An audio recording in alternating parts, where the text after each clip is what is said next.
ঢাকার তরুণ ভোটারদের নজর, ধানের শীষে প্রার্থী হাজী মোহাম্মদ মনির হোসেন। বিস্তারিত জানাচ্ছিলেন আশিকুর রহমান, ক্যামেরায় ছিলেন আরিফ খান।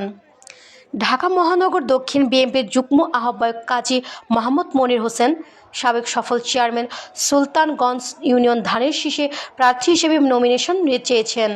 তিনি তরুণ ভোটারদের সমর্থন পেতে বিভিন্ন এলাকায় প্রচারণা চালাচ্ছেন।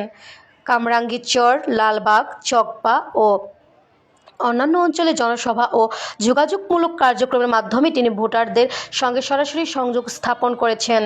স্থানীয়দের মধ্যে তরুণ ভোটাররা বিশেষ আগ্রহ দেখাচ্ছেন।